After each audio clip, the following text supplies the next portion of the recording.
You are listening to the Horse Radio Network, part of the Equine Network family.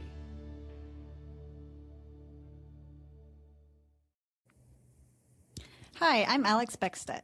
And I'm Jillian Eberline. Thanks for joining us on the 10-Minute Tack Up, brought to you by My New Horse. We're going to sit down for a quick, honest chat about all things horse ownership.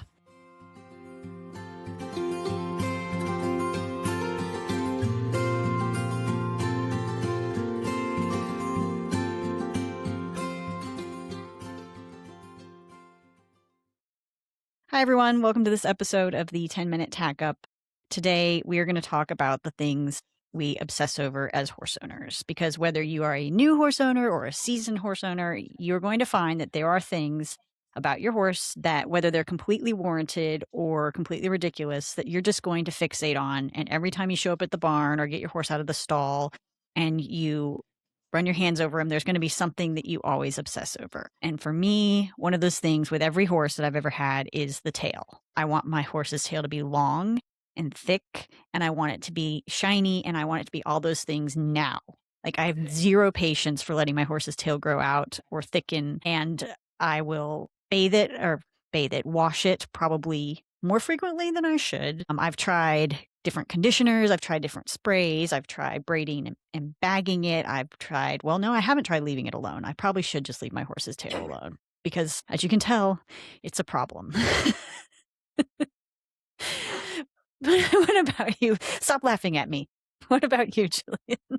This is very weird. Not really that crazy, but I'm obsessed with just keeping Shiloh's face clean. Like, every time I brush his face first and I check for every little cut, bump, I think it's just because it's the first thing I see and I think it's the cutest thing about him. So I'm like, all right, this is what we have to tackle first. But, like, I am a freak about it. And I'm like, the rest of his body, I'll get to that. But his face is, like you're saying, the tail, the face is the most important to me. And he's had to learn to deal with it. Well, there are some valid reasons to do that, because you're checking his eyes and his nose for snot and that sort of thing. So that's warranted. I don't think you're too crazy. I mean, I literally bought like a soft little curry for his face. I bought him specific fly spray for his face. I do a lot. I don't like to spray them in the face with fly spray. You know, some people do, like, you know, they like kind of spray it down. That just pisses him off. So I got a little roller and I roll it on his face. And it's a little bit ridiculous, I will admit that. But I'm sure Shiloh appreciates you not spraying him directly in the face. So there you go. Yeah. At one time, I think I tried to spray him, and oh no, you would have thought, I don't even know what was attacking him. And it was just like around his ears. No, he lost it. So we don't do that anymore. Well, my other thing, and I think this is probably an okay thing to obsess over, are my horse's feet. I was going to say that. Yes. Okay. Well, we're on the same page here. Let's discuss. I'm always, do they look normal? Do they look balanced? Are they clean? I'm always concerned that my horse's heels are too low, or is that thrush around his frog? It's never perfect. I've never looked at my horse's feet and been like, today we're good. There's just always something for me to obsess over. But I think that's good. I will 100% agree with you on that, because every time before I ride or I just go out to groom him, if I don't have time to ride, like, I have to make sure his feet are picked, because I'm just OCD about it. I'm like, God, for there's a rock in there. What if I don't know. It's a lot. But I remember the one time the farrier came out and I was like, hey, like, this doesn't really look right. And he was like, that's normal. Like, can you let me do my job? And I was like, okay, you know what? I'll just take to TikTok if I have questions about this kind of stuff. And it was something like so minuscule. You know what I mean? I was like, his heel doesn't look right. He was like, what? No. I was like, okay. Leave it to the experts, Jillian.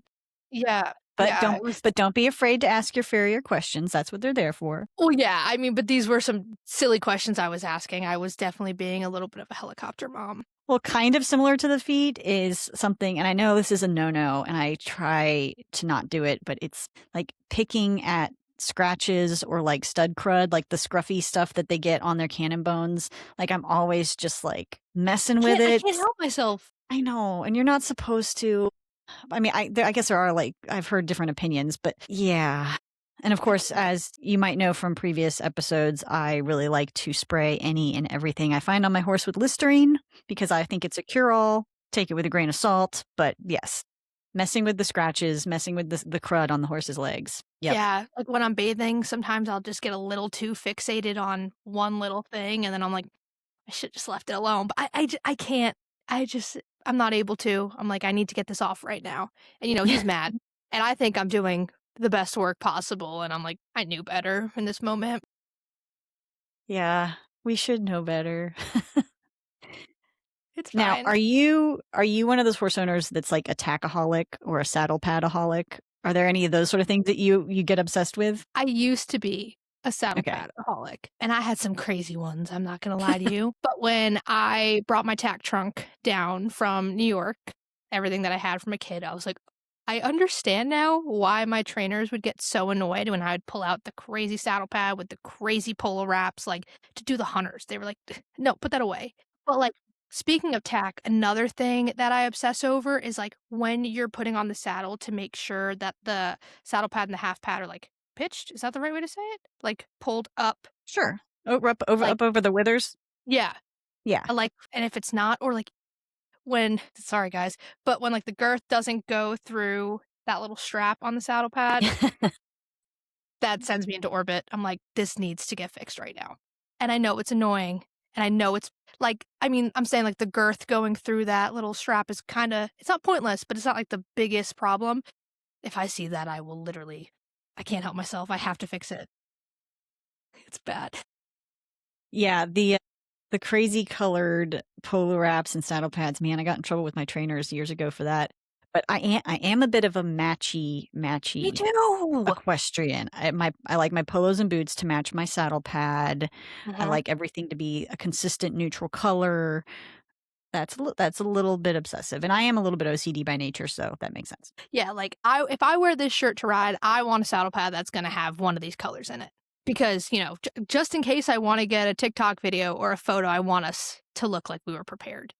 But, yeah, there was like I said, there was a lot I had to get rid of because I understood that if I put this on Shiloh, my trainer would probably be like, "You need to go change this now." I know some people, when we talk about, like, obsessions, like, are obsessed with bits, and I've started to Yeah. kinda get into that. Not necessarily buying them, but wanting to understand how they work, why you use this bit for this situation, and luckily, my trainer is very well versed in all I mean, he has so many bits, it's ridiculous. Anyway, but he could tell you what everyone is and what the purpose of it is, and I'm like, that is something I will probably become my new obsession. Yeah, I have a friend who literally has her own little miniature tack trunk just for her bits because yeah, that is a huge like hoarding collecting problem for some people.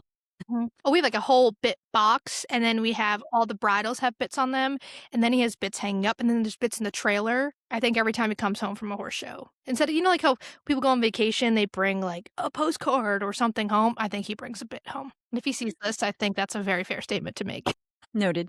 I think another thing when I like walk by my horse's stall and I just peer in there, I'm obsessed with making sure my horse has hay. If he's in Mhm. his stall, if he's not turned out, which is good. Your horse should have free access to hay all the time. But if there's, you know, just a tiny little piece of hay left, then I will always toss another flake. Yeah, I'm that way about water buckets too. Yeah. I know in the mornings, they dump the water buckets and they clean them and they refill them, but sometimes when I get there in the evening, Shiloh decides that that's gonna be where he dunks his hay or poops. Or poops, So, yeah. yeah. So that's really fun. So I always check that too, and I always look around his stall because the stalls obviously are wood to make sure that nothing's poking out that could hurt him or if there's like a nail or something. But yeah, I get a little obsessed with that too. I'm like, okay, is everything perfect in here? Are all the double-sided snaps facing the right Yes. way? I'm like, if someone walked by, they'd be like, "What is she doing?" But that's No, but just where my brain those are goes. all good things. Those are all good practice.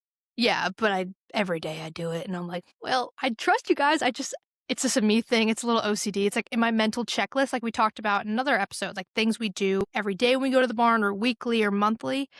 That's a daily thing for me. Well, in closing, I will share what an equine vet that I was talking to a couple weeks ago has observed from her clientele. And she says that women in their 40s and 50s have an obsession with their horse's sheaths. And a gelding's sheath should be cleaned about once a year, maybe twice. And she's like, that demographic, they want to clean that thing every month and don't do it.